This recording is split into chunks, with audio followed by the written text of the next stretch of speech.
So my name is Jane Griffiths. I am founder of Capa First Response. We are a virtual online organisation supporting families where a child uses what we call aggressive and/or harmful responses in the home towards a parent or an adult caregiver. Um, you can find out all about what we do by going to our website. But today is about Sarah and having Sarah, and probably about, I don't know, about a year ago. I've known of Sarah for a long time. Sarah, I'm not aging you, but you've been doing this work for a while. I have. Um, and I was in the park walking the dog, listening to a podcast, Sarah's podcast, and I was just like, I have got to get Sarah on to one of these network events. And I literally stood beneath a tree listening to Sarah's podcast, thinking, oh my God, this is just resonates with everything that we do. Um, and I literally emailed her there and then, and Sarah very kindly got back in touch fairly quickly, and we connected and agreed to come along and do one of these network events. And I think, we've got over 60 people here, Sarah. So, it's clear that, people are really interested in what you have to say. So Sarah's work will be really familiar to a lot of you. It is you've been instrumental, Sarah, bringing that NVR, that non-violent resistant approach into everyday practice, helping families and professionals find calm connection and confidence when things at home can feel really overwhelming. We really value your focus on relationship. That's the thing that really sort of made that connection for me because it aligns so well with what Kappa First Response does, which is our ethos of compassion, curiosity, and understanding. So I know that what you're going to talk about today is going to resonate deeply with all of us here working and supporting families and children who are showing really big responses to what's happening around them. So, Sarah, I'm going to hand over to you and let you deliver and take over the floor for the next couple of hours. So, thank you, Sarah. Brilliant. Thank you, Jane. Thank you for those really lovely words as well. Okay. Hopefully you can all hear me okay. Just a couple of bits as we go through. If there's any questions, anything you want to ask, do put them in the chat. I've got it up in front of me. If you don't want to ask anything publicly, if you send it, Jane, is it right if they send comments straight to you? Because they can choose in the chat box, you can choose to send it to everybody or just to send it to the host. If you don't want to ask your question publicly, please send it straight to Jane and Jane will give me the question anonymously. Because I appreciate sometimes we don't want to ask questions publicly. So do use that. Yeah, if you put it in the everyone box, everybody will be able to see it just in case if anybody's not familiar with Zoom yet. But I suspect most of us, most of us are. So yeah, welcome. Thank you. I'm Sarah. As Jane said, she asked me to come and talk about rules and consequences today, which is something really close to my heart. I am, as Jane said, the founder of Connective Family. I've been working with parents for 9.5, 10 years. I think that does age me a little bit. I feel quite old, but maybe not too much. I'm also an adoptive mum. I've got a 18, very soon to be 19-year-old, which I can't quite get my head around, child. He's neurodivergent as well as having complex trauma. He's autistic, ADHD, and a whole load of other initials after his name. As you can imagine, he's got quite a few diagnoses. I also have ADHD, which I didn't find out about until his diagnosis, which has been really interesting and actually helped me to understand some of the struggles he had and some of the struggles some of the families we work with have on a really deeper level. So I'm talking to you today absolutely as a professional. I know you guys all do amazing work with families, supporting them, but I'm going to share a little bit of my parenting my parenting stuff as well, and explaining the difference it's made to me as a parent and also a number of the families we work with. As I said, if we go through, please do ask any questions. If I say anything you think that's rubbish, Sarah, I completely disagree, let me know. Let's have that conversation as well, because it needs to be a two-way thing. I am just going to talk, not just at you for the next 2 hours, because that would be quite boring.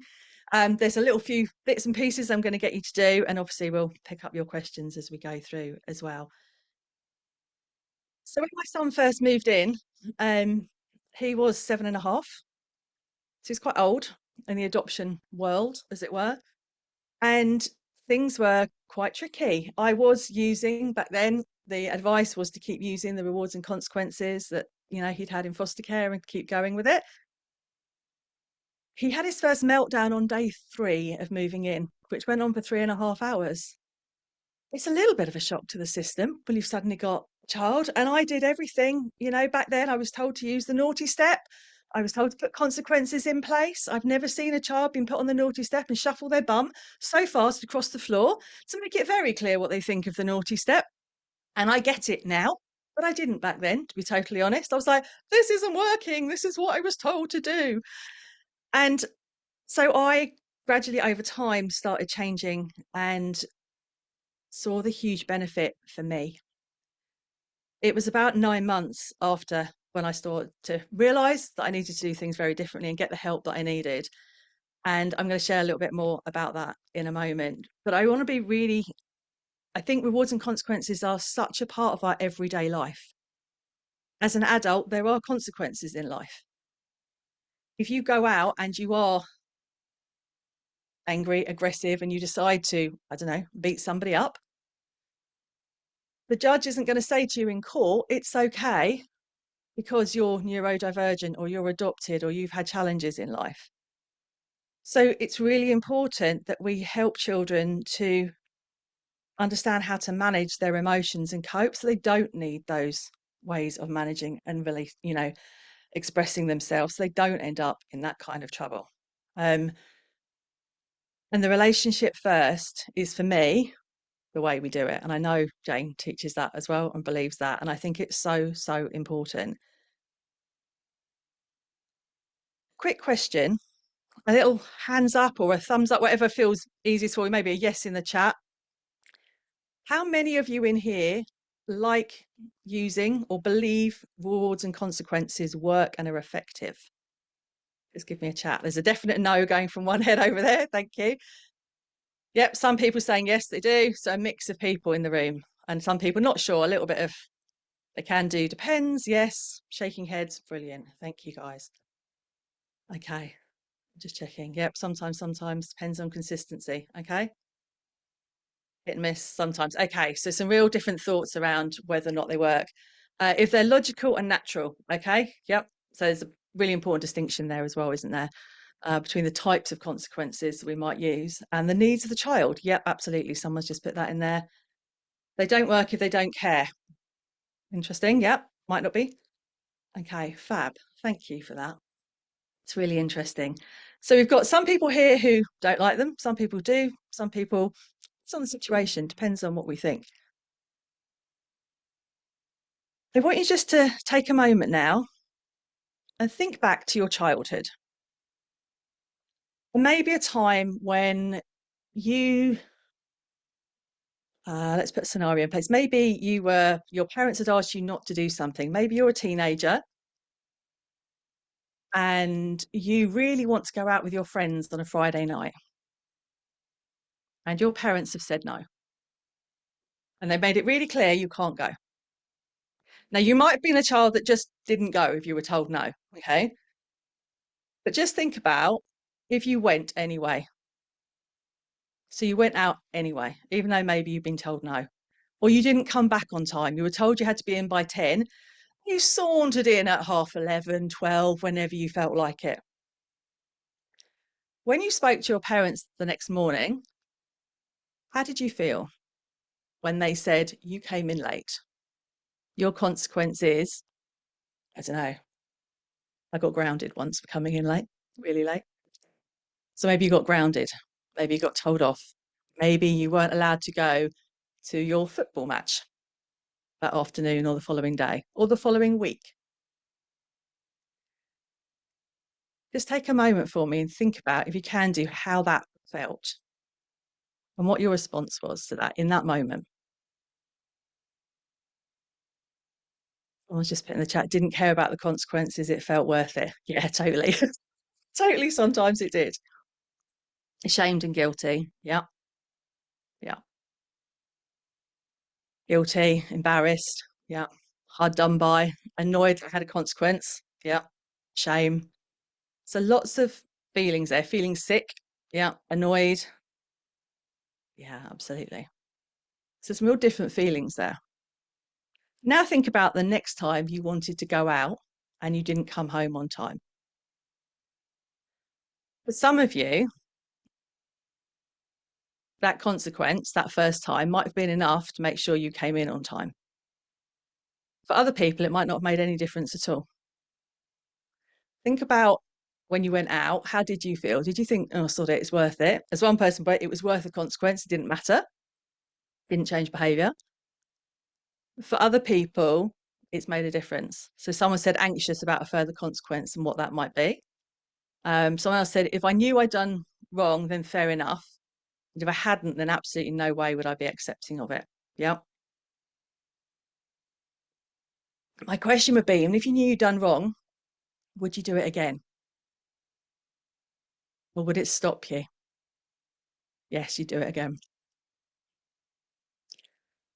So actually the consequence isn't changing the behaviour for some of you. For some, I'm sure it would do.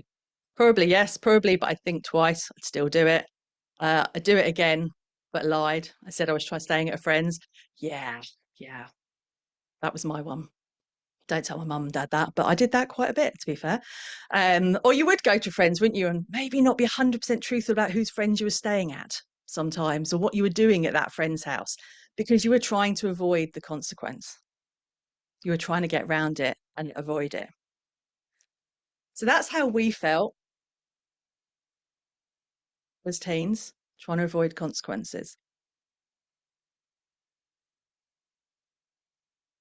We know that it didn't change behaviour sometimes, and yet we still are telling parents to put them in all the time, and sometimes blaming parents because they're not being consistent enough or harsh enough or whatever it is. And yet we know as adults, didn't always change our behaviour. I'm wondering what the difference is for some of us. We know it didn't really help us. Yeah, even I, as a parent, before I learned about NVR, did it. But we still ask parents to do it and then blame, shame, judge when they're not working. I'm not saying you guys are blame, shaming, or judging. I just know some parents that I talk to are feeling blamed, shamed, and judged for consequences not working and having the impact everyone thinks they should do. So someone's put in there, it's easier to tell other people. Yeah, tell other people to do it. Yeah. You just need to do it. You need to be more consistent. It's not difficult. If you were harsher, if you were stricter, if you were more consistent, it would solve the problem. Yeah, it's really easy to tell other people that, isn't it? I know as a parent, though, and I'm sure those of you who are parents will know, it's not always that easy. It's really not, particularly if you are parenting a traumatized child or a neurodivergent child or both. It's really not easy. Or if the parent has their own neurodivergence, mental health issues, whatever's going on for them. Okay. I think that's the same for rewards. You have to want the reward and believe you deserve the reward to be able to get it. You also have to be able to hold it together, shall I say, long enough. So if we're doing reward charts, which again, I did as a parent because that was going to solve all my problems, but my child rarely got to the end of them. And I would get frustrated that we weren't getting there, and he would get frustrated. That actually put more pressure on me and him because we weren't actually achieving the rewards that we wanted to achieve. And I think that's quite similar to consequences. Parents are told, use a sticker chart, use a this, use a that. And absolutely, there are cases where they might help, 100%. Equally, they can feel more like punishment because you're not getting to where you want to get to, or the child's never achieving what they think they should be able to achieve, what they want to be able to achieve, or they're achieving it, holding it all together. The rewards chart stops and we see the behaviour reappear. Now, as a parent, I can't do reward charts every day of my child's life just to hope the behaviour will change. Well, I suppose I could. But if it's not genuinely changing and we're not supporting them with their emotional regulation, actually we're really changing behaviour, or we're just sticking a sticky plaster over the top of it. And as an adult, most of us don't have a reward chart like that to change our behaviour. We might do. You might do, absolutely, but they don't always work. Equally, rewards and consequences can create a real power struggle. And that's what we want to try and reduce between parents. We want to focus on relationship and creating strong relationships, not creating power struggles between parents and children. That power dynamic is not, I'm not saying there shouldn't be the adults are the adults in the house. If there's constantly a power struggle, if both become dysregulated because the consequences aren't working, the rewards aren't working, the be harsher, the be stricter, the whatever isn't working, actually we end up with exhausted parents who can end up in burnout. We end up with them second guessing everything about themselves. And as the professionals, you're trying to work out, why isn't this working? Why is there not getting change here? Why is nothing sustainable? Well, we've got an entire family who are absolutely exhausted and running on empty.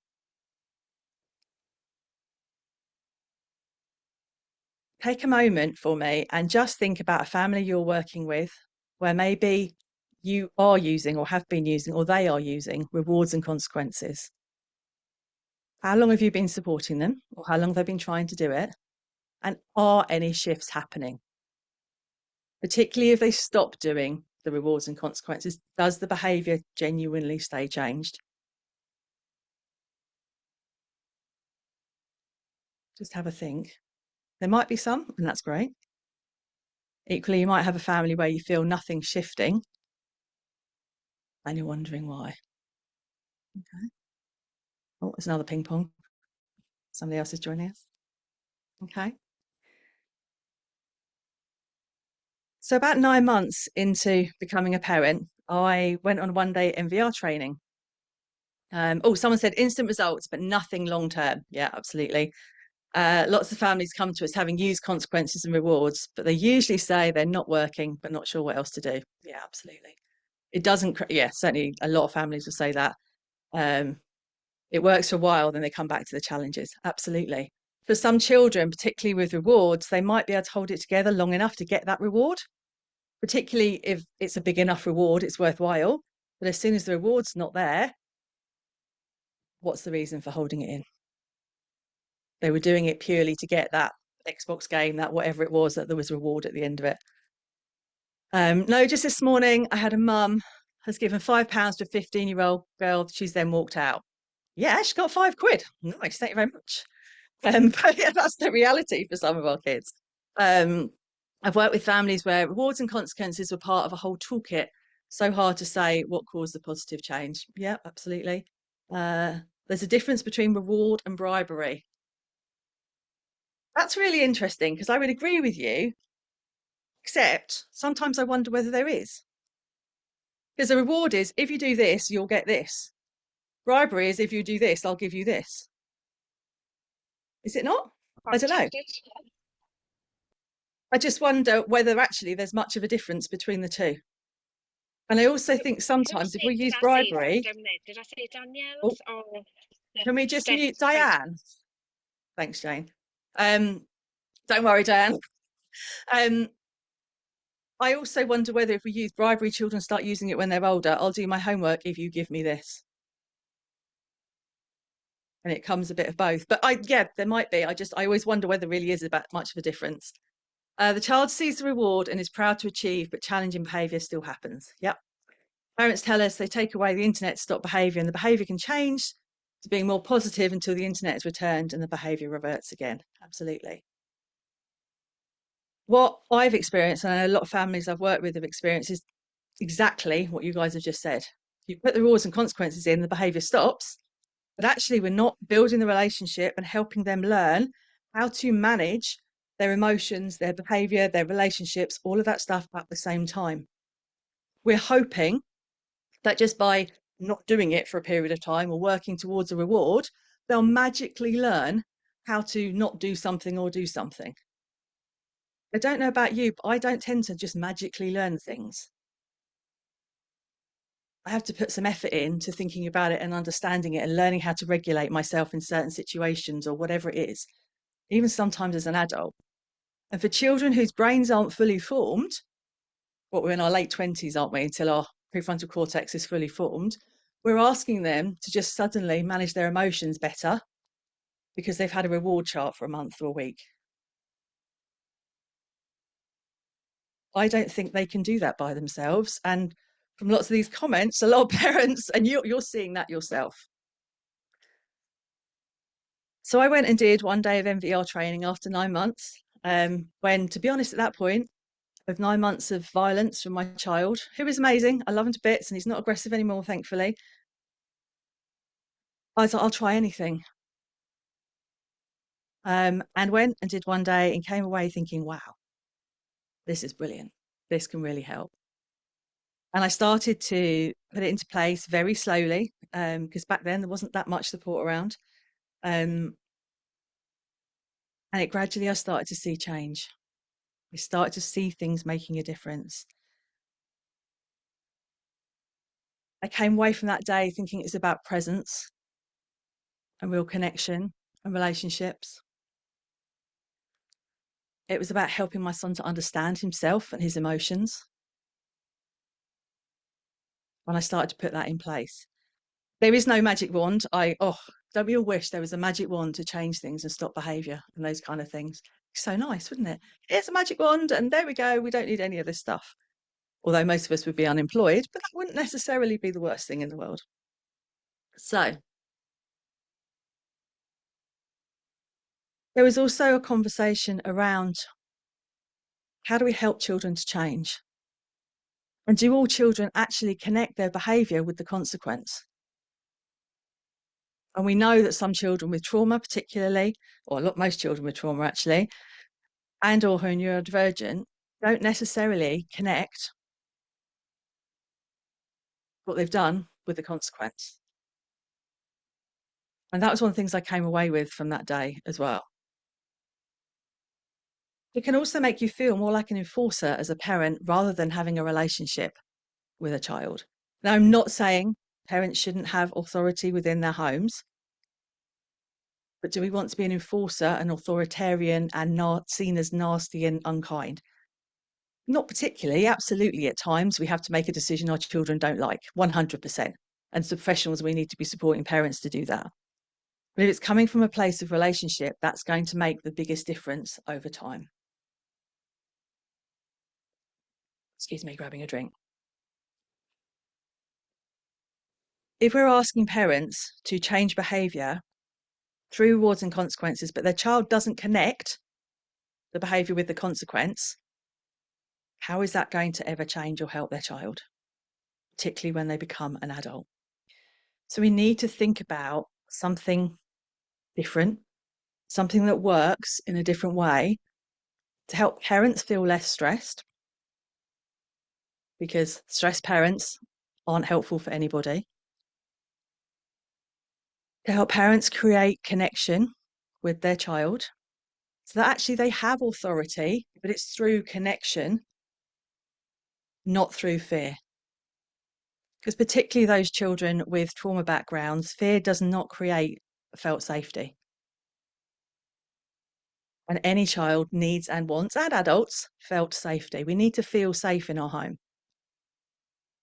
And if you're worried about the consequence of something, or that what's going to happen because you've done something, you're less likely to talk to your parents about stuff that's going on. I'm not going to tell them that I was late home because my friend got attacked and we needed to sort something out. I'm not going to tell them that we were late home because I was under peer pressure to stay out later for my friends and I just couldn't manage it, because they might not believe me. I'm not going to tell them where I've been because they don't like my friend and I'm going to get banned from seeing them ever again. I can't stop hitting my brother when I'm really angry because I'm only 6 and I don't know what else to do.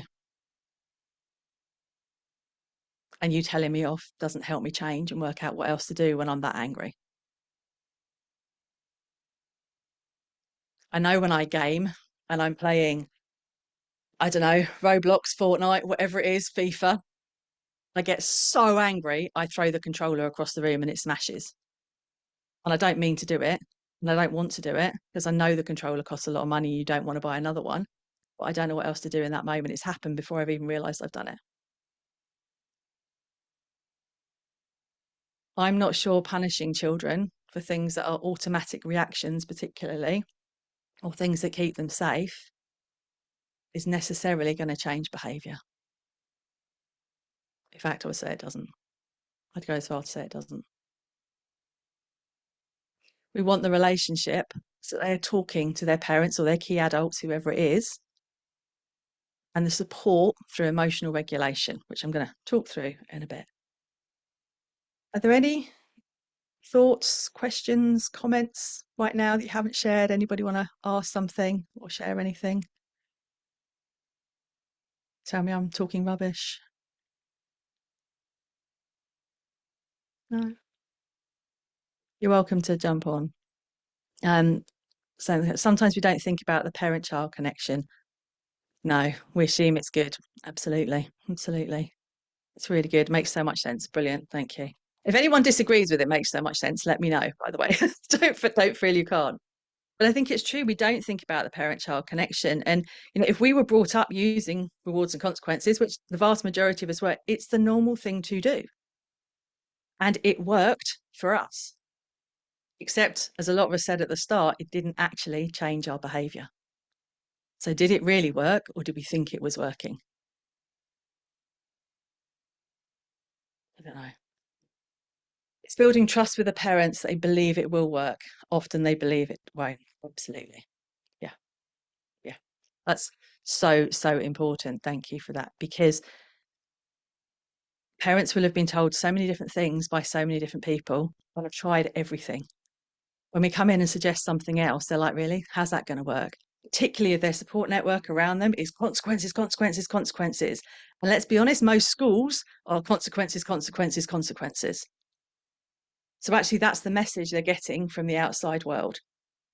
So when we suggest something else, it's really hard because it's so counterintuitive for them and for us sometimes. One feels one has to be seen to be doing something to sort out our child. Yeah, absolutely. Absolutely. I do targeted family support work, and a lot we see is parents to make change. Yeah.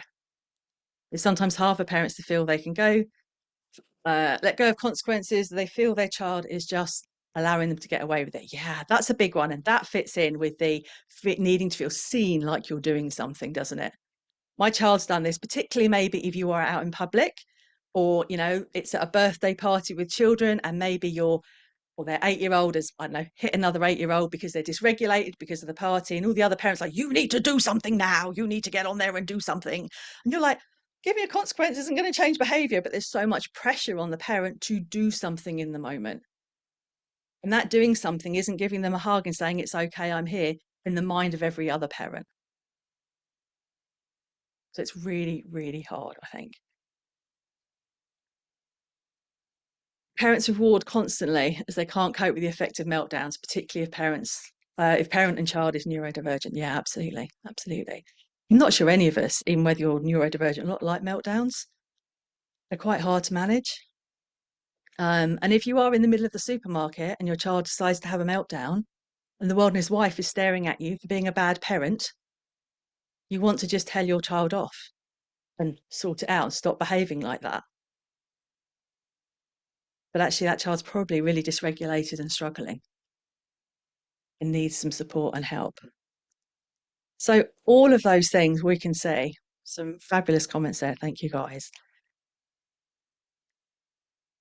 The NVR approach isn't about not doing anything. It's not about letting them get away with it. It's about how do we do that through relationship? How do we create that change and help them think about what they're doing through relationship rather than consequences? Okay. So I thought I'd just share a bit of some thoughts really about how we can start creating some change and move away from using rewards and consequences. Okay.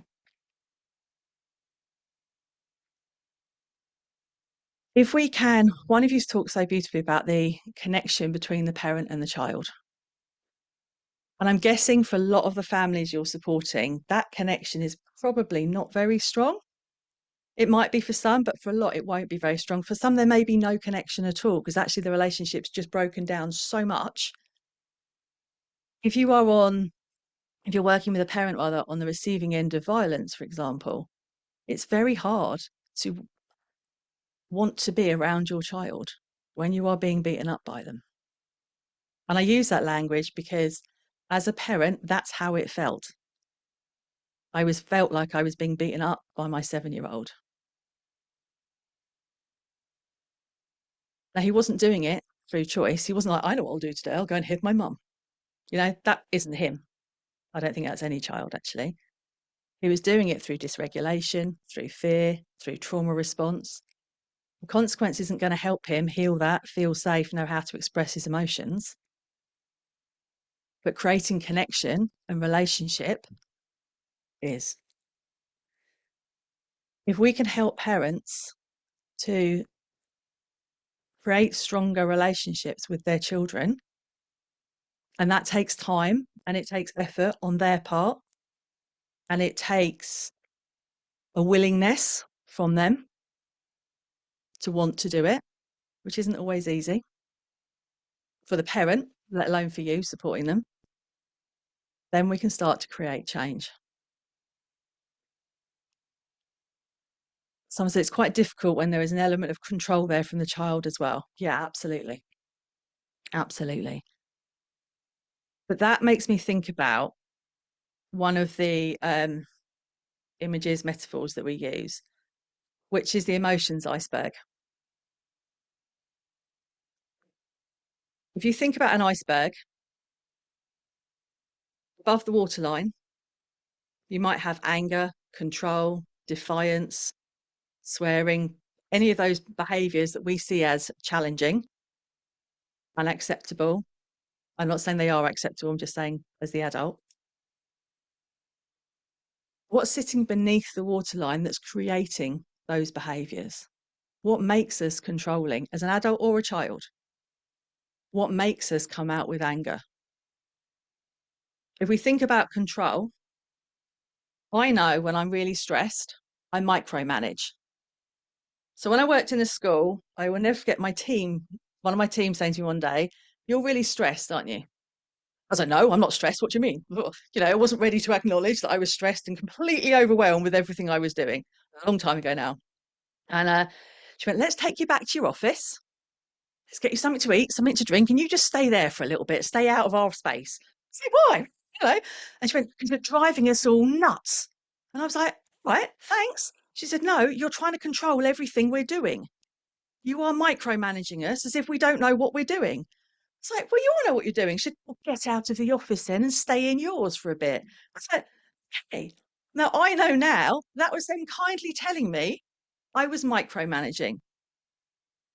As an adult, we call it stress. We recognize the stress, we recognize the micromanaging, the controlling. I was trying to control everything around me because I was stressed, overwhelmed, didn't feel safe, all of those things. When a child is controlling, we see the control. We don't look beneath the waterline and think, I wonder if they're anxious. I wonder if they're feeling scared. I wonder if they're overwhelmed. Hungry even, tired, thirsty, any of those things. We try and deal with the control. It's not acceptable to control. You mustn't behave like that. If we start to look beneath the waterline, we can start to see what's going on and we can start to support them. If we saw their control as stress, as anxiety, we'd all respond really differently. We do respond really differently, don't we? That being said, it's not easy if you are parenting a child who is very controlling, because it can be really hard to start moving out of that. Okay. Fear, absolutely. Anger is the bodyguard of fear. It's a phrase. I can't remember who said that phrase, where it came from, but I always have it in my head. So if anybody knows where it came from, please do let me know. But anger is the bodyguard of fear. And as someone said there, it's fear. What we have to do is help parents recognize what's going on for them beneath the waterline in those moments and what might be going on for their child. And that's how we can start to rebuild connection and rebuild that relationship and help the parent feel safer. One of the things parents say is children are angry and dysregulated due to gaming and social media. Okay. Yeah. Is it the gaming and the social media, or is it their ability to manage it emotionally? I throw that one out as a question to everybody. Give me their thoughts. What do you think? Is it their ability to manage social media and gaming? Or is it? I mean, I get gaming is, a lot of the games are designed to be addictive. They're designed to make you want to keep playing them and, and get pulled in. Absolutely. And I mean, I doom scroll on social media like the best of them, and you can easily be there for hours. But is it actually that's creating the anger, the fear, and the dysregulation, or is it our ability to manage it? And is it also possibly our fear of it as adults because we didn't grow up with it?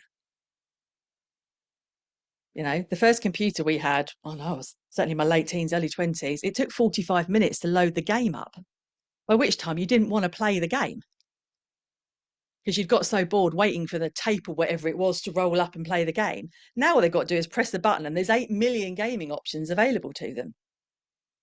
So it's all instantaneous. The fear of stopping and having fear of missing out, yeah, absolutely. Plus the addictive nature of it, yeah, absolutely. And if you have an addictive part of your personality, oh man, gaming and social media does buy into that, doesn't it? It really grips you in.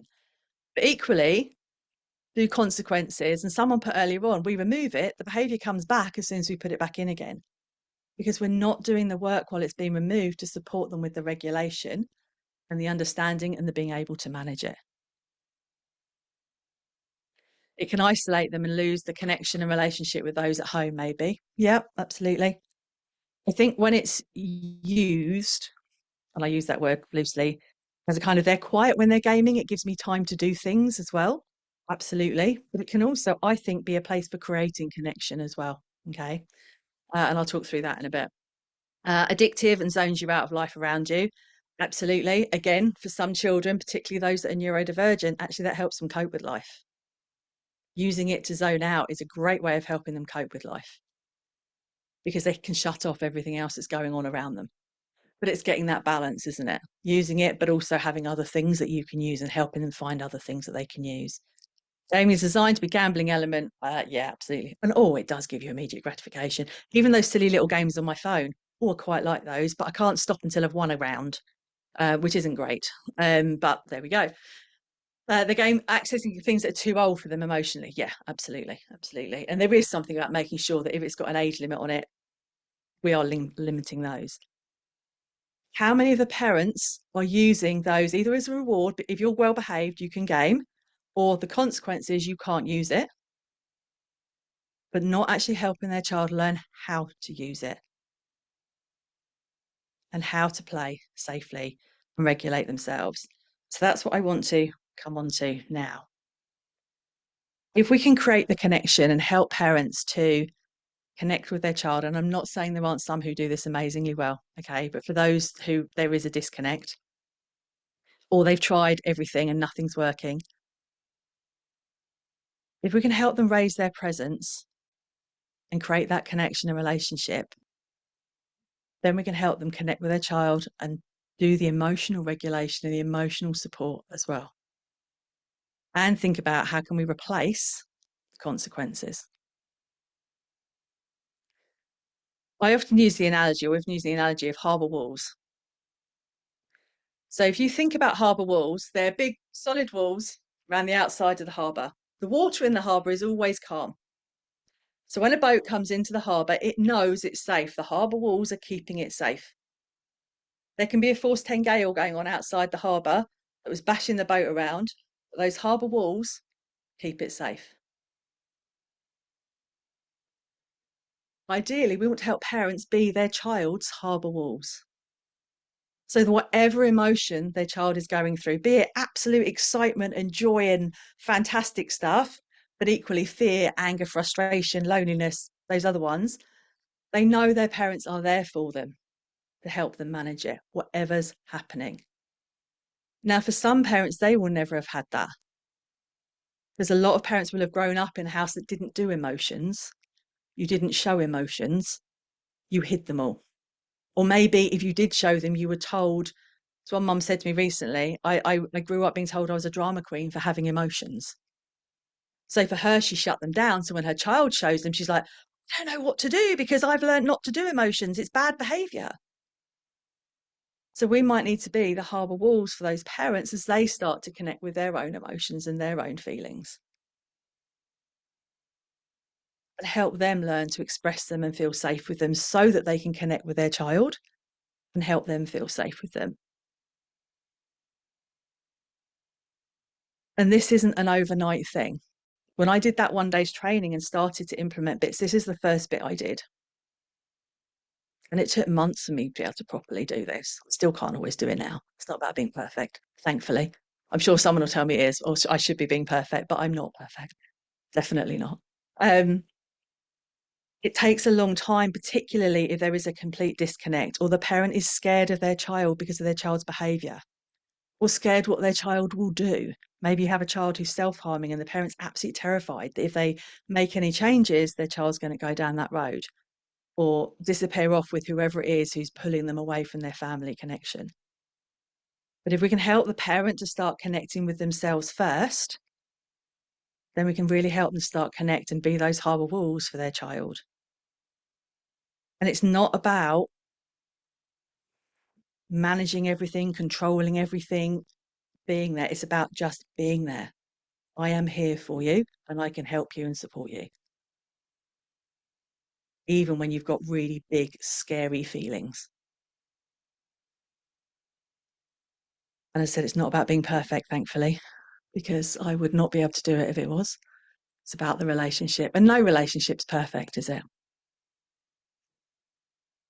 We're raising presence, not pressure. So we're raising connection. We're building the presence and the relationship between the parent and the child, but we're not forcing the child to spend time with their parent. It's got to be slowly, slowly, particularly if there is no connection there. If you've got a teen who doesn't like being with their child, or sorry, a teen doesn't like being with their parent, should I say, expecting them to suddenly spend time with their parent is probably not going to happen. But when they come and raid the fridge, the parent could spend 30 seconds with them chatting, and that might be where they start and gradually build it up over time. It's about being there, about not controlling them. It's about small acts of connection, small things that create the change. Someone said, what about emotional availability of the parent and how they can be available with all of life and parenting pressures? Yeah, absolutely. And I think that's something we see a lot, and I'm sure a lot of you will see. Parents are stressed at the moment on the whole. Some will be having 2 jobs. Some will have, other family things going on, looking after their own parents, whatever it is as well, on top of trying to parent. I wonder whether with this, if we looked at how much of their day, week, whatever kind of works, they are spending implementing consequences, having arguments with their children, trying to do all of this stuff. If we swapped it, that's not a word, is it? Tried to swap it over and spent 2 minutes every day just focused on connection, because it will bring the meltdowns down. Equally, for some parents, so they're spending less time dealing with meltdowns. Equally, for some parents, particularly if they are in or near burnout, and I prefer that language to compassion fatigue and block care personally, because it feels less judging. Maybe the parent needs support as well for their emotional stuff first before we start doing anything else. And that connection. But if you can spend 2, 3, 4, 5, 10 minutes if you can do, 30 minutes if you can do, every day, get a parent to do that, and that starts to reduce the meltdowns and some of the stress, then you're going to start to see change, which will help the parent over time feel less stressed themselves. But that's not an easy thing to suddenly say, sit, do it every day, no problems, everything will be solved, it will take real slow time to build up. I guess most of us could find a minute a day to spend with our children, 2 minutes a day, if we start really small, because they're probably doing that anyway, driving them somewhere, um, walking them somewhere, giving them their dinner, whatever it is, when they are connection. So it's thinking about their day as it currently stands and think, could we, in those moments, change what is maybe a negative or, a frustrating connection at the moment into something more positive? And then we can start doing what they're already using the time they've already got to start creating that change. Does that make sense? Yeah. And doing it that way. Because if we ask them to suddenly find extra time in their day, that's too much. They can't do it. But maybe at the moment they're handing their child their dinner and their child says, I'm taking it upstairs. And they're like, don't stay down here. Do you mean it's a negative connect? Maybe they can say, here's your dinner. Hope you're okay. And that just starts to change things around a little bit without any extra time for them. And I say that like it's really easy to do. I know it's not for a lot of parents, but it's just changing those little tiny bits that can start to create some change. Okay. Those small acts of connection could be face to face. And I think that's great if they can be. Equally, they could be text messages. If the teenager particularly is absolutely determined to not have any face-to-face connection with their parent, text message, WhatsApp, whatever they use, a note left on their pillow. All of these things start to create a stronger relationship. And when we start to create a stronger relationship, that's a kind of reward in itself because you start to feel better, but it starts to change behavior. Change is also slow, as we've talked about. So it's supporting parents in realizing that if they want to, they can do this, but it's not going to change tomorrow morning. If you talk to them today, for example, not going to change tomorrow morning. If we can build the relationship, and help the child to start to understand their own emotions, then we don't need consequences. And I'm going to talk about what we do instead in a moment, okay, or next. Any other questions around the presence building, anything like that, before I just go back to really focusing on what we can do instead of consequences? I've been encouraging this, a song that reminds me of their child or a nice memory sent through text message, a meme, a non-demand message. Absolutely. Yeah, I love those. I like to send my son a meme or something from Facebook because then I get a message back going, you're so old, because I was using Facebook and only old people apparently use Facebook. But I then know he's looked at it. Yes, get in. There's some connection there. That's what I need him to do. So it is about doing it. He's also laughing at me. We're having a bit of a joke. We're building that connection. And it might also sometimes now it will be something that gets a message across without any pressure from me. It's not a face-to-face way of getting it across. If there's something I want to say or something like that, it's easier for him to take it on board because he can read it and process it without me being there in front of him or having to think about how he's reacting as well. So I think that can be really positive. My kids respond if I send a cute picture of the dog. Yeah, that works as well. Yeah, that works. We've got cats. They're not always that cute, but yes, it does work. Okay. Okay. So let's think about what we do instead of consequences that help to create change, help children to, as one of you said, parents think their kids are getting away with it. So they're not getting away with it, but we're coming from a place of relationship.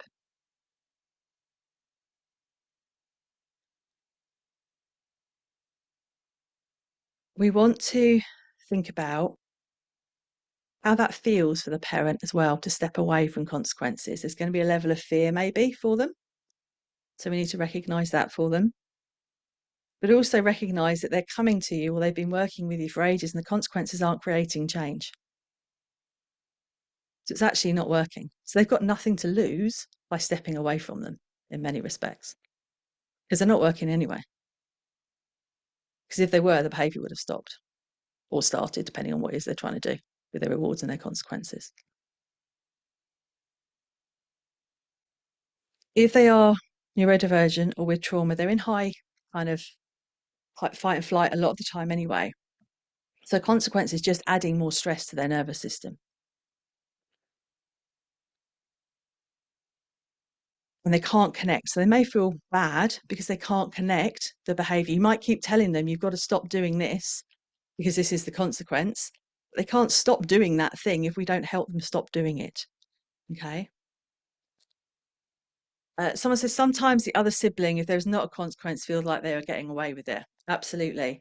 And my answer to that always is use the same approach with every child in the house. So I'm going to talk through some things now that we teach, I do, instead of consequences. And I will be doing these for every child in the house so that everybody gets the same thing. So when one says, it's not fair they did that and you didn't, tell them off, ground them, whatever, you can say no. Because do you know when you do something that isn't quite, isn't great, we do this, don't we? And then they know that we're all being supported and helped and parented in the same way rather than in really different ways. And actually, if we believe that consequences don't work or don't think they work, isn't it better to do it with every child in the house anyway? Okay. So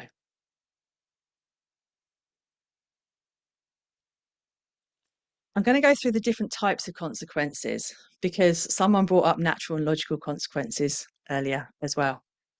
And you may well be familiar, I'm sure you all are. So we've got illogical consequences, which is where maybe I got really annoyed with Jane earlier on. So I decided I'd punch her in the face because she wasn't being very nice and I punched her in the face. Okay. So then my consequence is I'm not allowed to go to my rugby match at the weekend. Okay. Because I punched Jane in the face. The two things are not connected. Me punching Jane and going to my rugby match are not connected things at all. My head doesn't connect them. And I've punched Jane today. It's Wednesday. My rugby match is on Saturday. By the time I get to Saturday, I don't know why I can't go because I can't remember because it was Wednesday. I've got to tell all my friends I can't go, which is piling a load of shame on me. And you maybe haven't had a conversation about why I punched Jane, what I could have done differently next time Jane's peeing me off and I decide I'm going to punch her. So it doesn't change my behaviour for next time because next time she makes me annoyed, I'm going to punch her again. Jane, I promise I'm not going to punch you. But yeah, you haven't helped me think about what I could do differently next time I get really angry. You've just told me I can't go to rugby, which feels unfair, makes me angry, piles a load of shame on me. That's an illogical consequence. We've then got logical, where the two things are connected. So to keep that going, actually, now let's go to an Xbox. So maybe I've thrown my Xbox controller across the room because I got really annoyed. So the logical consequence might be I can't play the Xbox for the rest of the day. It's directly related, it's happening immediately afterwards. Again, is that helping me just by itself to understand my emotions and why I threw my Xbox controller across the room? You might say you were angry, you mustn't do it. Right? I was angry. It's not going to stop me doing it next time unless you help me understand how I can manage my anger better so I don't throw them across the room. And Xbox controllers are like 70 quid a throw, aren't they? Or something ridiculous. They're quite expensive to be thrown across the room. Or you don't want to throw anything across the room, but you're not actually helping me. But for some children, they can work. And I say some because not all. If you're not doing the other work to help them manage their emotions at the same time, particularly. Then there's natural consequences. And these don't involve the adult. They just happen. So to go back to me punching Jane, if I punch Jane, Jane's probably not going to want to talk to me again. Because why would you want to talk to a friend who's just punched you in the face? So the natural consequence is my friend doesn't want to talk to me. So I've lost a friend. I doesn't need an adult to put that in place. It just happens. Now, there are many, many different arguments that I hear around natural and logical consequences, whether they should be used, whether they shouldn't be used, whether they're okay, whether they work. I genuinely think it depends on the child. I think natural consequences happen and we can't always stop them because we're not always there as the adult. So we can't always stop them. For some children, they will create change. They will help children connect. I punch Jane, now she doesn't want to talk to me. Okay. But still, unless I'm having that support with my regulation and my emotional understanding, it's not going to stop me punching a friend next time, because I still haven't had that support to help me think about what I do differently next time. What we do want to make sure, though, with natural consequences, if parents are using those, we avoid the I told you so's. Now, I don't know about you, but certainly as a parent, it might have popped out of my mouth a few times, because the switch between brain and mouth when your child does something doesn't always work quick enough. And they do something, you're like, I told you so. That's not helping. I mean, it makes the parent, oh man, it makes you feel better. I've done what I did. I told them I was right. I've made it very clear I was right. That's what's important. Makes you feel good as the parent, but it's not helping the child. Might be making them feel shame, feeling worse than they did. They've already got the consequence. They don't need the I told you so. So we want to help parents find the switch between the brain and the mouth. I don't mean that rudely. We all know it's there, but sometimes it doesn't work. So we want to try and change it. For some children, their learning needs and their trauma mean they're still, even with a natural consequence, not going to learn. They can't connect the two things together. So natural consequences in and of themselves aren't going to stop the behaviour again, even if they can connect them, without that support around understanding their own emotions and how to manage challenging situations.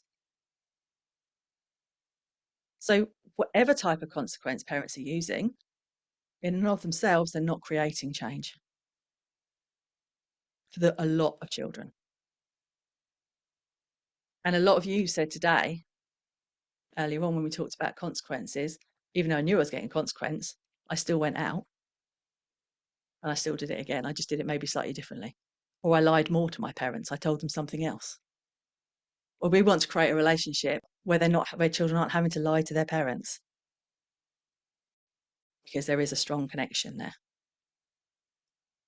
So if we're thinking that consequences by themselves don't help, what can we put in place instead? Anyone got any thoughts? I'm going to throw that one out there. What are you guys doing? I've got obviously an idea I'm about to share, but I thought I'd throw it out there.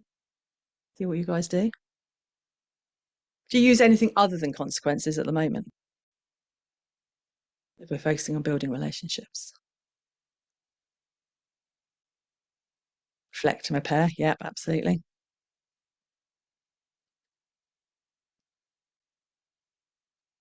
Focus on their interests. Yep.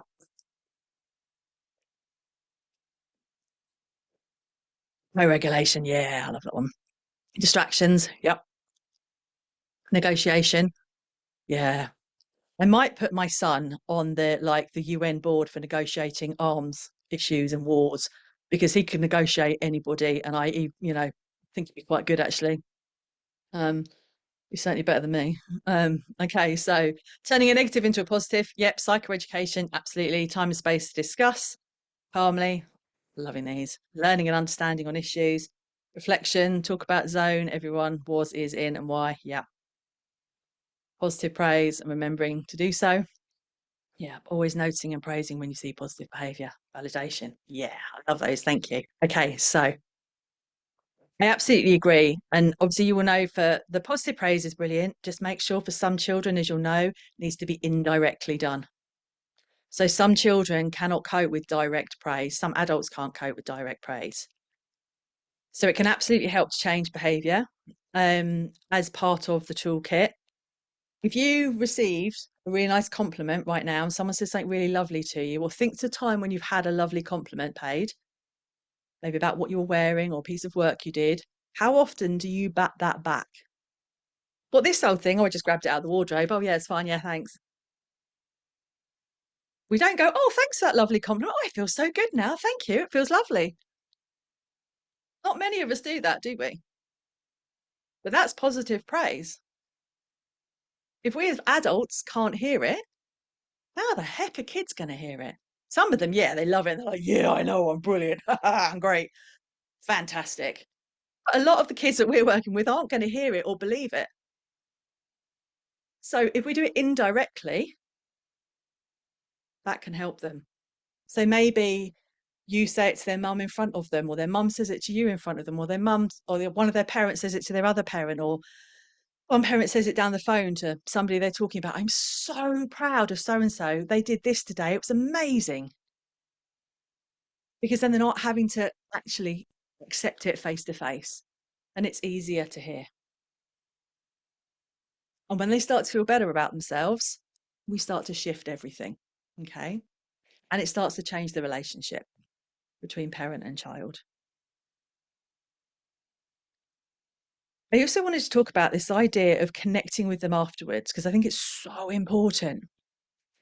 I was running some training yesterday with some parents, and we talked about the idea of sort of annoyed silence sometimes. You know how when you've had a row with somebody and you don't want to talk about it, but maybe you've had a row with your partner and you both sort of walk around annoyed and not really talking about it, and there's this sort of funny feeling in the air, and everybody knows it happens. No one wants to talk about it. And it's kind of like the elephant in the room. Now, annoyed silence doesn't feel great, does it? But some of our parents are kind of doing that with their children, and I get why, because I've absolutely done it. They will have had a big blowout. Maybe it was an aggressive meltdown, or maybe it was just maybe just a shouty meltdown. Maybe the parent stayed really calm. The child was the one having the meltdown. The parent didn't engage. If we just let it end and nothing happens afterwards, is that child then like, Mum angry with me? Are they talking to me? What's going on? I'm not really sure. And then it just sort of goes away. There's no actual reconnection afterwards. There's no repair afterwards. There's no conversation about what happened and how we might be able to change it and regulate ourselves moving forward. For me, this is really, really important. In NVR terms, it's often called the deferred conversation. And it is about that reconnection after any form of disconnect. So it could be a big aggressive meltdown, could just be an argument over text, it doesn't matter. But it's that reconnection afterwards. It's that, are you okay? I could see you were so upset earlier on. It might be an apology if the parent's like, I lost my what's it. It might be, I'm so sorry I shouted earlier on. I was really angry, and I know shouting doesn't help. Modeling to the child what to do when we do something that wasn't quite great or we wish we hadn't. Equally, not expecting an I'm sorry out of a child and kind of hovering, waiting for them to say I'm sorry. Because, I mean, I'd spent some time working in a primary school, and this was years ago, and they did used to say, you need to say sorry. Now, I'm sure you've heard the word I'm sorry forced out of a child. It doesn't tend to come out particularly sincerely sometimes, but it's more like, I'm sorry. And you're like, oh, that's actually more annoying. I wish they hadn't said it. And that's the reality. They don't mean it in that moment. They're saying it in the most annoying way possible, and it's not helping them either. But if, as the parent, if they've ended up shouting, they say, I'm so sorry I shouted earlier on. I know it's not great. Or I could see how upset you were earlier on. I'm here if you want to talk. First few times, that might be all they say, because you've got a child who's going, what the heck? We don't normally come back to this after. What is going on? And leave it there. Let it just filter through.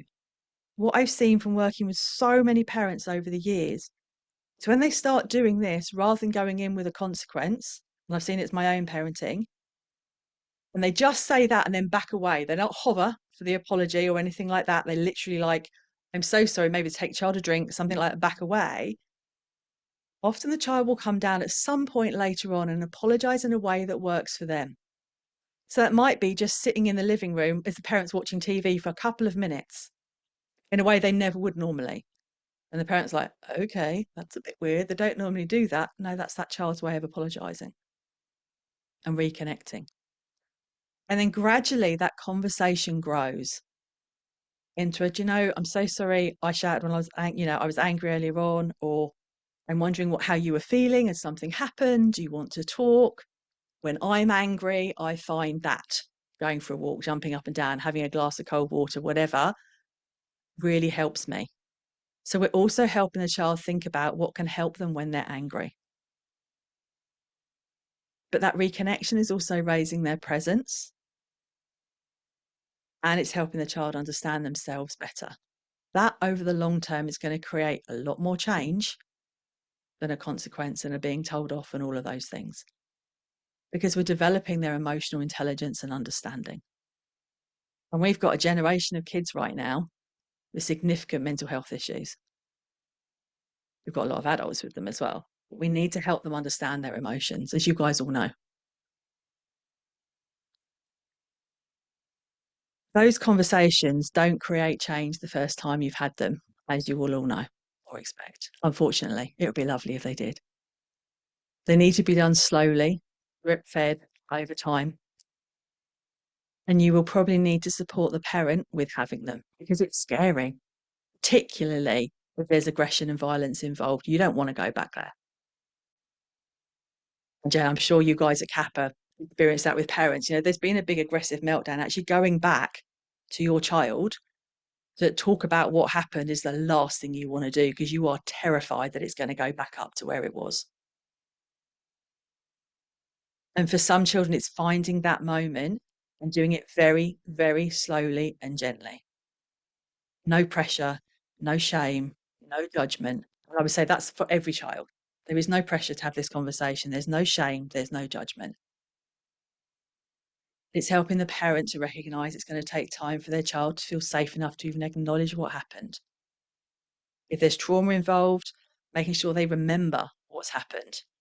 Did they dissociate completely and don't remember? Do they have a huge shield of shame in front of them so they don't want to go back there? So it's doing it really, really slowly and supporting the parent a lot with this.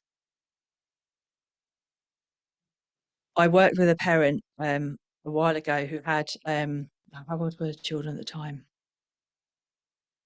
15 and 17, yeah, because they're, 15 and 17-year-old boys. There was very high levels of violence, knives, kitchen cupboards coming off the walls, the police were involved, youth offending, everybody was involved. And it took her 18 months to feel comfortable having these conversations. And I understand that, because she was terrified about what would happen if she moved back. But the time up to that, she spent building the connection and and starting to co-regulate, which I'll talk about in a moment as well. When she started having these conversations, again, there was that another kind of, I'm not going to jump forward, but things started to change again. So for some parents, it will take them a long time to have the word courage springs to mind. And I think sometimes it is courage to be able to go back there, because the fear of what might happen is so high. And I felt that with my 7-8-year-old hitting me, you know. So it's doing it really slowly. For me, these conversations are instead of consequences. So natural, obviously, I can't stop happening. They happen. But I don't anyway, as a parent, use logical or illogical, because my son, they don't work. But these conversations slowly do. And it's about changing, it's about slowly creating that change. Equally, the parent needs to reflect as well on themselves. What can I do to help myself in that moment stay calm so that I can co-regulate with my child? And when I say calm, I mean regulated, actually, not calm. It's about, how do I stay regulated in that moment? Because I might need to have heightened energy to match my child a little bit, but I need to be in control of my energy. Because if my son is up here and I stay down here, actually that can wind him up even more. And we know that for a lot of children. I might need to come up to here, but I'm making sure that I'm in control and I don't end up here and out of control. So I'm here, I've got the energy, I'm with you, I've got this, and gradually bringing them down rather than and losing it completely. So it's helping parents to think about that and doing it really, really slowly. If we think about outcomes rather than consequences as well, what outcome do I want from this situation? I want the behaviour of my child, or whatever it is, to change. Are the consequences that I'm using working? They are great. but I suspect not longer term when they stop doing them, or the rewards. If the outcome is to stop the behaviour, what do I need to help my child with? What do I need to put in place? What do I need to do as the adult to create that change and support them? What scaffolding do they need around them? They need me to help them understand their own emotions. Okay, I can do that through the deferred conversation. I can do that through making emotions normal every day, for example, as opposed to never talking about them and thinking they're a bit weird. But if we focus on what outcome do I want, I think it helps us move from the consequences being punitive, which they tend to be, don't they? Most of us see consequences being a negative, punitive thing. So how do I change this? How do I create change? And for me, and we've started using that language a while ago, and a lot of parents are finding it more helpful to help them step away from the punitive stuff. The conversation works really well. There will be some children who don't have maybe they have significant learning needs, who cannot have this conversation because they don't have the language around it, or they don't have the understanding of their own emotions. In which case, we want to help them think about having the conversation. It's going to sound a bit weird, but with themselves. So what was happening beforehand? Was there too much noise in the house, for example? Does my child struggle with noise? Were there sensory things going on? Were they hungry? Were they tired? Was I trying to do too much in the day? Now, it might be that absolutely there was nothing. Do you know what I mean? It was just, they just got triggered because they're really tired, for example. Well, okay, what could I do to help them sleep better? This isn't about saying to the parent, you're not doing it well enough. It's about saying, what else might your child need? And we all know as children grow, their needs change. So we need to help them think about doing it that way. Okay. Is this making sense? Are there any questions or anything? Pop them in the chat if there are, or any thoughts or anything. Jane's put one in. A supported parent with a 15-year-old at the time, he refused to talk about many situations. The relationship after support improved drastically and is now more solid, and the parent and son speak most days on the phone. Oh, wow, he's at uni. That's amazing, isn't it? He still won't talk about some instances, though. They are building slowly this trust to talk about what happened. Yeah. It takes a long time, doesn't it? It really does take a long time to feel safe to go back there. But isn't that just amazing that they've got to that point of the relationship where they can talk? And I think for teenagers as well, particularly as they get older, there's so much going on in their brains, isn't there, in terms of brain chemistry and all of that stuff that's kind of completely remolding itself. Sometimes they don't know why they did what they did. Even younger children, they haven't got a clue. So when we're asking them those questions, they don't know the answer because they genuinely don't know. They're not trying to be difficult, they don't know. But as the parent hearing, I don't know, it's not always that easy. But as that mum is obviously doing so beautifully with Capa support, giving her time, focusing on the relationship, and gradually over time, her child's able to talk about some of the stuff more and more. And we've all got things we've done in our past we don't want to talk about. We don't want to go back there, and it can take time to get there. So it's making so much sense. Thank you. It makes sense.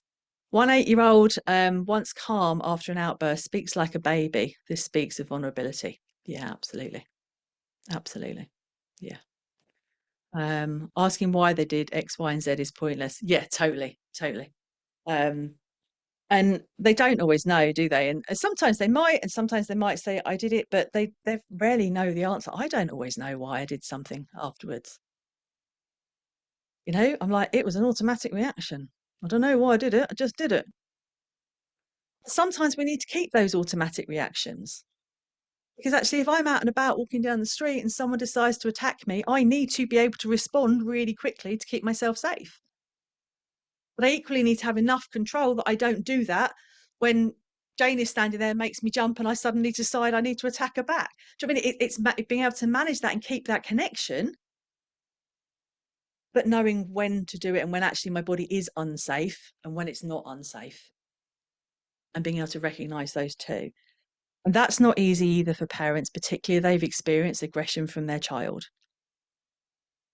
Being able to move into a place gradually where they're not going to hit me, it's okay. My body doesn't need to be on high alert the whole time. because it's not just the child that ends up on high alert, is it? The parent does as well, because they're waiting for that next punch, that next thing to come at their head, that next verbal abuse, that whatever it is. So it's helping the parent's nervous system to move back down into a more regulated place, as well as the child. From my experience, that takes quite a lot of time for me to genuinely believe that that aggression wasn't about to happen. Other parents, it might be a lot quicker. But it's hard to, when it starts to not happen, it's hard to believe it's not happening, if that makes sense, and for it to change. So for me, that conversation is instead of consequences. Okay. It's the outcome. It helps us move to the outcome which we want to stop the behavior. How do we stop the thing happening in the moment so we don't need the consequence? And that's the co-regulation, which someone mentioned earlier on. It's helping a parent to build their relationship with their child and co-regulate with them in those moments where the child is dysregulated or struggling. And that could look like avoidant behaviors, hiding under the duvet because they don't want to go to school, can't go to school, whatever the feeling is, or those really big physically aggressive outbursts. It's helping the parent to co-regulate in that moment to move forward. They need to be in a calm-ish place, regulated in their own nervous system, possibly with some fight and flight energy, to be able to do that. If they're in burnout, they're going to find it really hard to do. So if you're working with a parent in burnout, moving from consequences and rewards to deferred conversations to regulation to presence really takes some time to help them heal as well, start to come out of burnout, because we haven't got anything left in the tank to do it with. Equally, they might be there as a safety measure as well. So it's understanding kind of, have they shut down for their own kind of safety because of what's going on at home, and helping them move out of it. But if they can co-regulate in the moment, then they're starting to create change.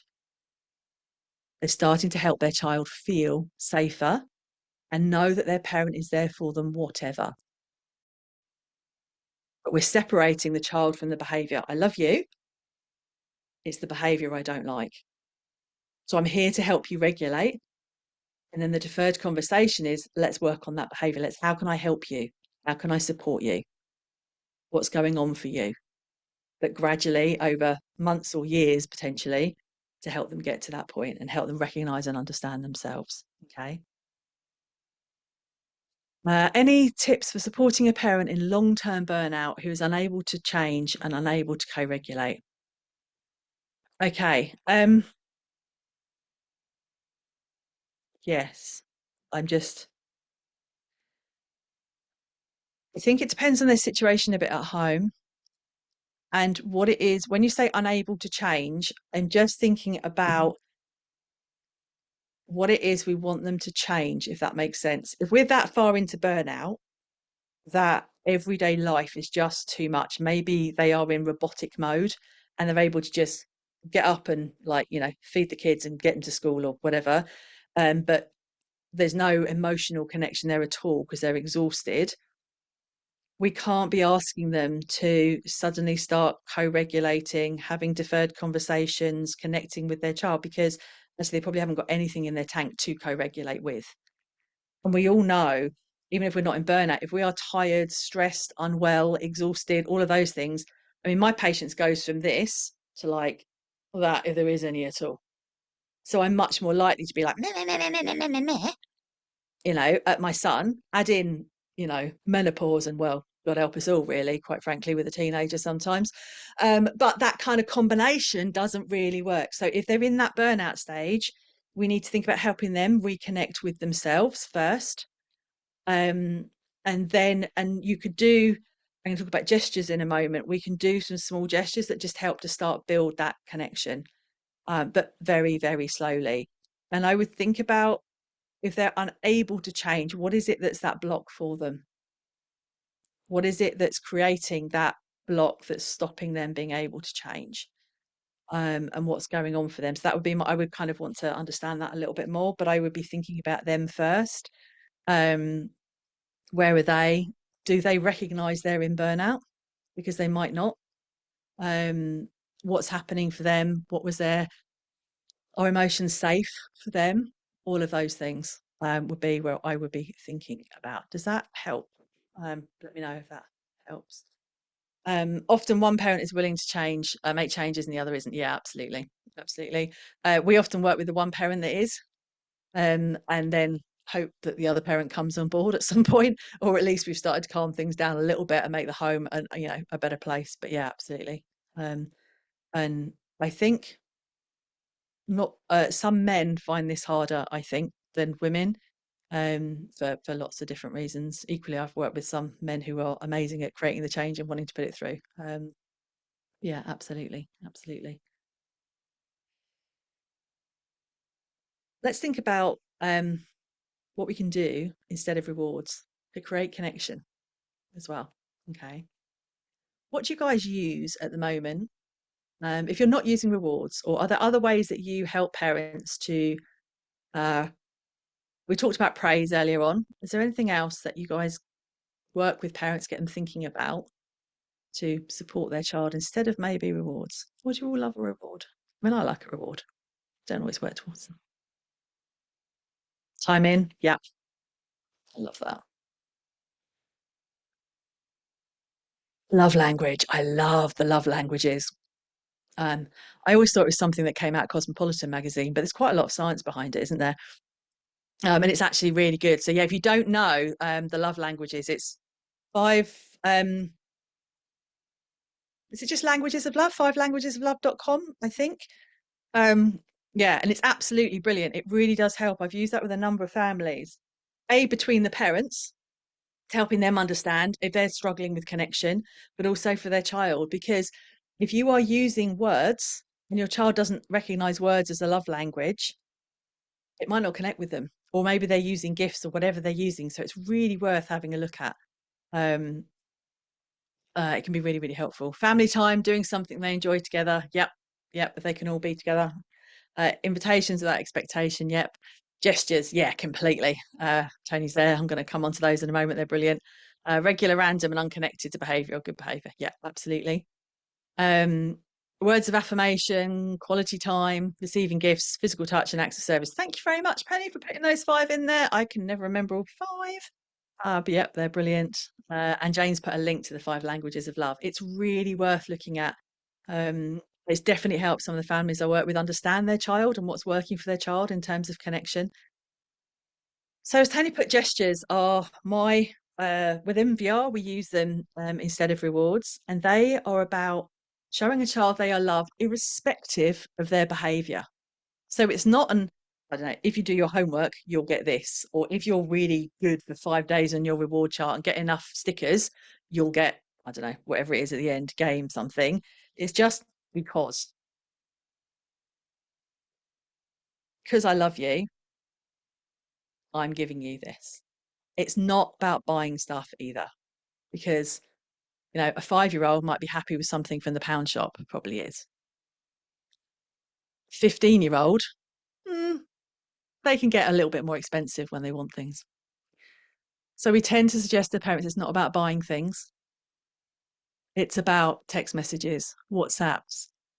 Maybe you are going to the supermarket and it's their favourite drink in the fridge and one you don't normally buy very often, for example. Or just cooking a meal they really like. Or watching their favourite TV programme with them, even if you think, oh man, I really can't stand this. Most of us can watch something for a little bit of time, you know. Or YouTube. In our house, it's YouTube.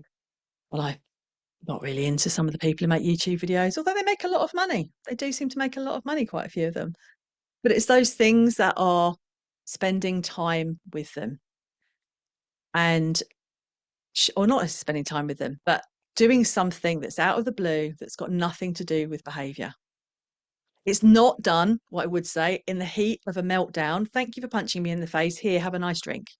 Okay. I would separate those bits out, but absolutely, when they do a deferred conversation, when they go to reconnect afterwards, I've bought you a drink. I'm so sorry I shouted earlier on, or I'm so sorry you were upset earlier on. Here's a drink for you, or whatever it is. Those things can work really well. What we see with these gestures is that where there is a real disconnect in the relationship, small, subtle gestures that aren't necessarily done face to face, if that makes sense, are done by WhatsApps or, messages, notes left on their pillow or in their lunchbox, are easier for the child to accept. And that goes back to the compliments idea. It's indirect, so it's easier for them to take on board. And as they start to be able to accept them, then absolutely they might become more face to face. But they're small to start with, particularly if a child really has much, really low self-esteem, because otherwise they can't take it on board. For some parents, they'll find these are thrown back at them, in terms of, I don't like that, go away, don't say, whatever it is. It feels really personal. But actually, it's the child saying, I can't cope with this right now. I don't feel good enough. Same way that we might back that compliment back to somebody. It's not about the person who paid the compliment, it's about how we feel about ourselves in that moment. So if we start to do this, it really starts to create change. And it really starts to help the child feel better about themselves and strengthen that connection. Okay. For parents in burnout who are thinking, you're telling me not to use consequences, you're telling me to create connection, all of these things, how am I going to do it? These gestures are a brilliant way to start creating change. So thinking about that parent, thank you to guys got to go, sorry. Thinking about those parents who are in burnout, don't know what to do, don't know how to reconnect, to just like, you can sit with them and think about some gestures they could do to all of the children in their household in the same way that they're going to use the deferred conversation with all of them and all of those things. Think, what could I do over this week? Now, this isn't about doing them all day, every day, because that's just weird, quite frankly, and a bit too much. But it might be once or twice in the week. You need to make sure they don't become an expectation as well. They don't want to be doing them at the same time every week. And particularly if you have a child who is more routines based, just think about when they're done so they don't become part of the routine.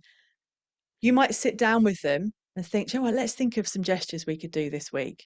And one might be, I don't know, if they take a lunchbox to school, a note for their lunchbox or a text message. Help the parent. I've sat down with a parent before and we've written, or they've written, the notes that they're going to give. So everything's ready and done in our session, and we decide when they're going to do it. And I might text them and say, just a gentle nudge to give that note today, because they might forget because they're completely overwhelmed. I don't know about you, but some days I'm not sure what day of the week is, let alone anything else. And if they're in burnout, they might not know. They might literally be working minute to minute, let alone hour to hour or day to day. What these gestures do is to start to help them reconnect in a positive way with their child that works for them and their child. When we do something positive for somebody, that kind of idea of paying it forward, it helps us feel better about ourselves, and it reminds us of the thing we like about our child or love about our child. And when we're in burnout or when their behavior is really extreme, that feeling can be miles off. I'm sure some of you are working with families who would say they don't love their children right now because of their behavior. They might not even like them. These gestures can start to create that reconnection without actually too much, I'm going to say hard work, and I don't mean that in a negative way, but when you're in burnout, you haven't got the energy to do stuff. It's got to be simple, but that will start to top up their tanks. It starts to build the relationship. It starts to help the child feel better about themselves. It can start them to feel more connected to their parent, which in turn can help those deferred conversations because they start feeling safer and feeling more loved. Not that they're not, but they can feel disconnected. Okay. So those gestures are really, really important. Someone thought I missed a message, sorry. I ban the word if with my families. Yep, that can work. I'm not a fan of the word should either with these things. There's no shoulds. It's what we're able to do rather than I should do this, because that just puts more pressure on. So let me just recap. We're trying to step away from consequences because for a lot of our children, they don't work. We're moving to a deferred conversation. So we're reconnecting with them afterwards. We are helping them to understand themselves. So instead of hoping the consequence will magically change their behaviour, we're helping parents to help their child understand themselves and think about what else they could do. So we might need to do that work with the parent first to help the parent recognise, how can I stop myself from shouting all the time or stop myself from doing whatever it is? And gestures to help create that reconnection when they're in burnout and help them raise their presence so that we can help reduce the meltdowns in the first place. And co-regulating. It sounds like quite a lot, doesn't it, to be doing? But if we can start to build those things in really slowly and drip feed this, for parents who are exhausted and running on empty, we can't, as you know, we can't go in and change everything. First session, here you go, here's all the new things you need to do, start doing that. That's going to be way too much for them. It's got to be really drip fed. And if they're really, really struggling, I hate to mention it, but self-care, it drives everybody nuts. And I know when I was in burnout, someone said, you need to do more self-care. I was like, I need to do more self-care. I know I do, but I haven't got time to do it. So we need to be really careful about how we talk to parents about that. So we're not actually adding more judgment and shame on them because they can't do it and haven't got capacity to do it. But the gestures can really help us recover, can really help support wherever they are in that system. It can be a brilliant place to start with families who are really disconnected. Just want to finish off before I open to any more questions that you've got. I had a really interesting conversation during training recently around if we're not putting in consequences, we're having deferred conversations, we also need to make it really clear to children what is and isn't acceptable, but in a way that doesn't make them fearful, doesn't make them shut down or feel shamed. And equally, as they get older, help to understand what will the potential consequences might be in the real world. So parents might not put consequences in. Doesn't mean school aren't going to be putting consequences in. We all know most schools do. And if they do something out and about, out of the house, and the police pick them up or something works, there are going to be consequences to that behaviour. So whilst parents might be saying, I'm not going to do this, I want to help you manage and support and understand your emotions. Certainly as they get older, they may need, I think it's important actually that we say to teenagers, look, this isn't what we're going to do. But if, God forbid, you're doing this outside the home, this might be the consequence.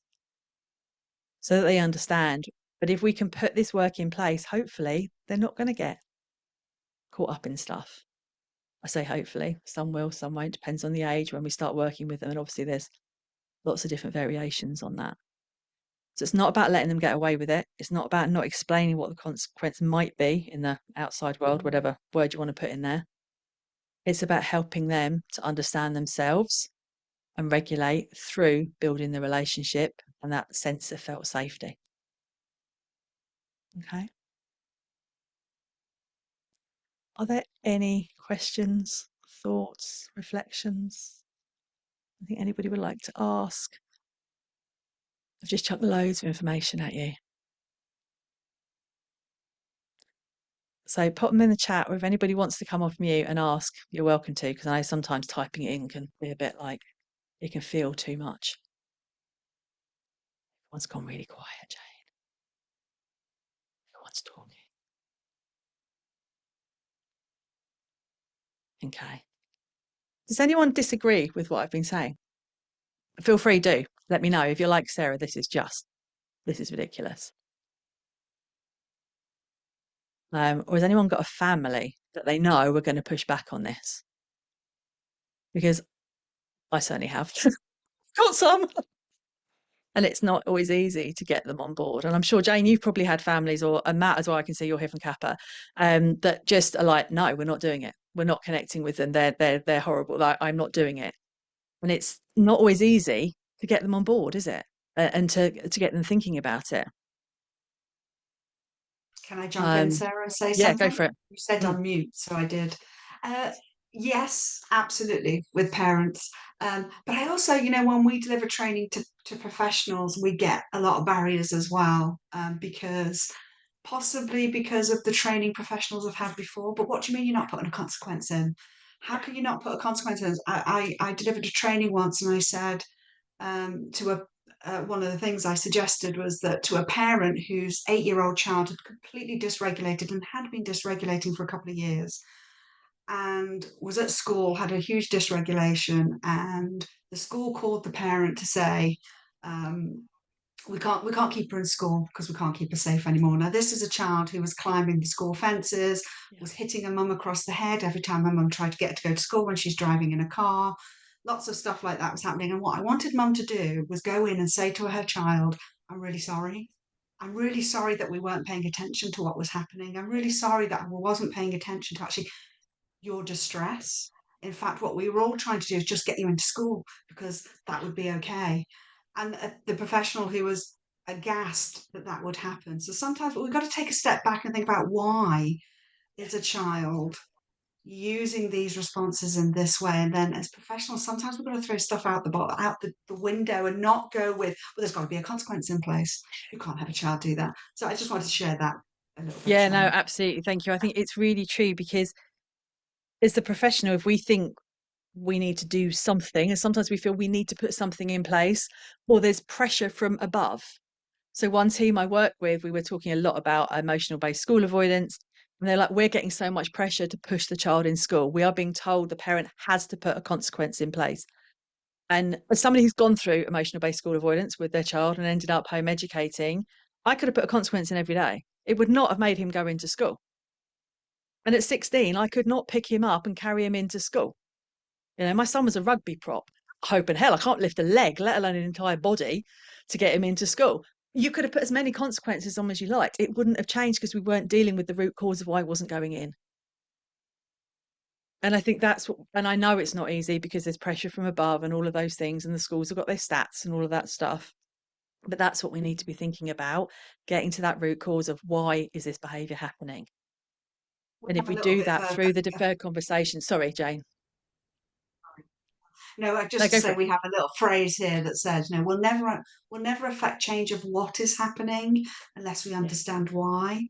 yeah, And it's so important to get to that root cause. And just to say for that 8-year-old, the root cause was abandonment from another yeah, parent. And that was the root cause. So understanding that, we can then go in and apologise to that child. I'm sorry we didn't get it right because you didn't have the words to say, yeah, well, actually, my other parent left, and I feel really worried every time you leave me at school because I'm wondering whether you're going to come back and pick me up.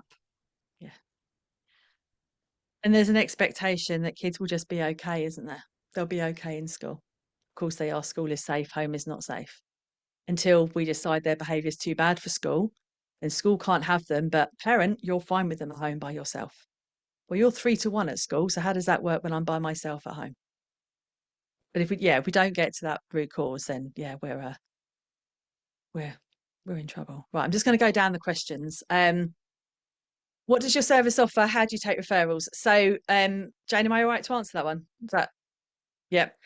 So if you go to our website, which is connectivefamily.com, you will see what we offer parents. So we've got a membership they can join where there's tons of training they can access, support from my team whenever they want it, all of that stuff. It's £15 a month and they can come and go whenever they want to.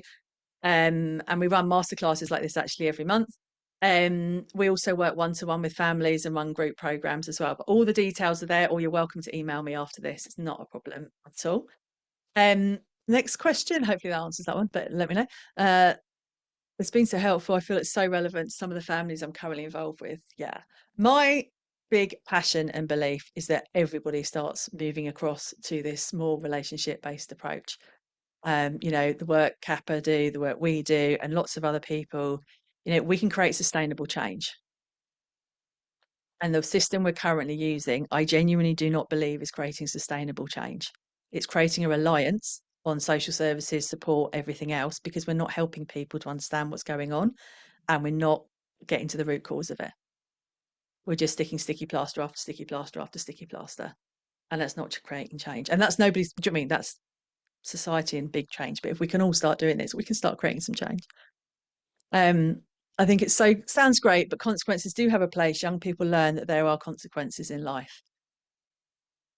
And I agree, but to a point, in that, yes, we can tell them what the consequences are, but a lot of children do not learn from consequences. They do not change behavior. So there's one thing explaining that if you go out and punch somebody in the street and you're 15, the police might arrest you and whatever might happen. Absolutely, we can tell them what the consequences are in the real world. But my belief is if we start helping them understand their emotional regulation, how to connect with themselves, how to feel safe, and they have a safe, secure base at home or wherever they're living, actually then we can stop them ending up in that problem, in that situation when they're older anyway. And I'm all for prevention rather than cure, personally. Um, you know, but that's just my thought. Yeah, there are consequences. We live in a world that has consequences. It doesn't mean we need to use them at home though. It's been really interesting. I have families. Let's tell about this. Oh, thank you. I had a family who tried it with all the children, and because the one who needed it rejected it in the first place, she focused on the other children instead. It worked with her to reassure her to continue, but it was extremely difficult for her to recognise that it could work. A huge disconnect. Yeah, it's really hard. It's really, really hard to put in place. And if you are disconnected from your child, it can feel really hard that anything's going to change. If you're in that place, and I know a lot of families often by the time they get referred to us, and I'm guessing a lot of you will be the same, it's been going on a long time. They may already be in crisis or near to it, or it's so embedded in terms of how their family is functioning or not functioning that it takes a long time to change that stuff and believe anything can actually create a change. So yeah, it's not a quick, easy thing or easy. I just wondered how this approach works alongside the approach in my service, which uses parenting programs which rely on strategies such as rewards and consequences. Um, there are lots of the parenting programs that you could. A lot of it was well, it depends whether they're trauma informed and neurodivergent friendly. What do you mean in terms of how they work? Um, if parents are doing that, I think it depends on the team around the family, all acknowledging whether or not that family are going to be asked to do rewards and consequences or not. If they're on a program where they're working and those program leaders are expecting parents to start putting that in, and there may be, so I know one council we work with, they've actually started changing it. But there were I'm going to say consequences for the parents if they didn't use rewards and consequences in every aspect of the program. Equally, they had other social workers working with them who were using this approach. So the parents were stuck between two different people working with them, telling them two different things. So we have to make sure that what they're being told is consistent and they're not being pulled in two different directions because that's not fair on the parents. So it can work alongside it. You have to make a decision, and maybe the parent has to make a decision as to whether or not they want to use it. If it gives them space if the rewards maybe give them space to have more calm connection with their child and have those conversations about managing emotions, then maybe they put the rewards in, making sure they're having those conversations at the same time. And I have done that with a couple of families because that was the only way we could get any space in their kind of life, and the parents felt they had any space to have these conversations. Okay, so you could do it alongside. I think it's being really clear with the parents and supporting them. My preference would be that they don't do the rewards and consequences, but obviously I'm slightly biased on that front. Everything you've said has been brilliant. Thank you very much. I'm looking forward to sharing the recording with families I work with. Fab. I'm often in conflict with other professionals about the strategies they try and put in place, particularly with neurodivergent children. Yeah, it's really, really hard. And I think, a lot of people, a lot of professionals I work with, as Jane said earlier, they're not trained in trauma. They're not necessarily trained in neurodivergence. They're just one size fits all. Let's do this. And we all know one size does not fit all. Two children with autism are not the same just because they're on the autistic spectrum. It's called a spectrum for a reason. Two people with ADHD are not the same. Two people are not the same. And we have to kind of work out what's going to work for that child. And as professionals, I think we have to have those conversations away from the parent maybe, or so that we're going with a kind of the same perspective, or the parent is involved in what's going to work and what won't work depending on how they're working. How do you say to the child they don't how do you get the child to say why they won't go to school? Everyone has tried to ask him, but he never says. Does he know? He might not know. And I think that goes back to what Jane was saying. Children don't know. They don't always have the words for it. We've got to be really curious and see if we can unpick it and see if we can work out what's going on, not ask them to tell us, because they may just tell us what they think we want to hear. They may not know. I think a lot of children don't. They just have big feelings. So I think as the adults, we need to be curious, look for signs of, if we say something with curiosity, even if it's, I wonder if, who your best friend is at the moment. I wonder who your friend is. I wonder who you play with, and just see what their response is and be curious about that and sort of start. Yeah. It's a bit like pulling out a bowl of spaghetti, isn't it? Pulling out different bits with curiosity and seeing if you can get to the bottom of what's going on. But I think a lot don't know. It's been really interesting. Got to go, Fab. I have to go. Thank you. It's been very thought provoking. We suggest a lot of these ideas to parents. They are willing to give it a try, but find consistency hard. Yep, I think they're fearful of totally change. Learned today to be brave myself and say to parents, you're doing now isn't working. Let's give it a try. Yeah, absolutely. I have ADHD. I am the most inconsistent person on the planet. I can decide I'm doing something and I do it for 3 days. On day 4, I've forgotten I was doing it sometimes. Like literally, I've forgotten I was doing it. So I have bits of paper around to remind me, or I habit stack. So I will do one thing and I'll add something else onto it. So we're asking parents to maybe start with gestures. How might they add those into their weeks that they don't forget about doing them? But gently, one thing at a time, not changing everything, because changing everything all at the same time is really blinking hard. But yeah, be brave. I sometimes say, look, this might sound nuts, but you've got nothing to lose. What as they say, what you're doing isn't working, so let's just try this. You've got absolutely nothing to lose from giving it a try. Sometimes that works. Can I find NVR training for families? Yeah, absolutely, we do for families. So yeah, we've got that. It's been really helpful, thank you. Use the phrase connection before correction. Yep, absolutely. I think we need to be careful what correction looks like, but yeah, absolutely. Need to leave. Thank you. Need to go.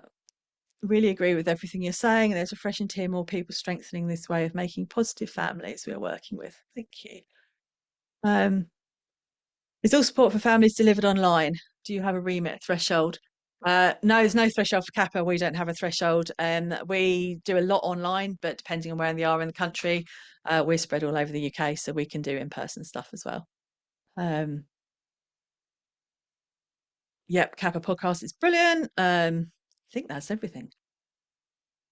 ESBA cards are a good start to support a child to say why they have avoided school. Yeah, can be. Yeah, absolutely. What you agree, do what you always do get. Hold on, let me rephrase that. Agree, do what you do, always get what you want. Yeah, absolutely. That's is it Einstein's? Keep doing the same thing. It's insanity to keep doing the same thing and expecting a different response. So maybe it's time for us all to be Einsteins and start changing what we're doing and getting some different responses from people. Oh, don't worry about the bad punctuation. That was fine. That was just me reading it. But yeah, let's all be Einsteins. Should we leave it on that level, Jane? Let's all be Einsteins and go and create some change. I'm up for being an Love Einstein. it. Definitely. Why not? I think I've written it down at my desk. As at my takeaway from today is anger is the bodyguard of fear. I love that quote. And it was by Emily Gregson, just so you know. Emily Gregson, brilliant. Thank you. I need to write that Absolutely. down because otherwise I'd be like, who was that? I'm going to write that down. Brilliant, Sarah. That has been so fantastic. What a brilliant session that you've delivered for us today. Lots of things to consider, and one of the things that am consistently thinking about when you're talking is it's so reassuring to know that relationship based work and support Yeah. works. It's not about rewards, it's not about consequences. Yes, there are times when that can be really helpful for some families. We know that, but we have to build for a relationship. And it's not about reinventing the wheel. It's not about suddenly I've got to come up with a new toolkit or it's relationship based work. Yeah. And that's the starting point, isn't it, for so much of what we do. Yeah, absolutely. And I think I for my, think lots of people. no, I was just gonna say we all want relationships. We're all human. Yeah. We're all human. We all want connection. We all want relationships. We just seem to forget that that's what kids want. And I think Yeah. sometimes it's a bit scary for adults to think that that's what they want and to not have complete control. Um, so yeah, relationship first. Brilliant.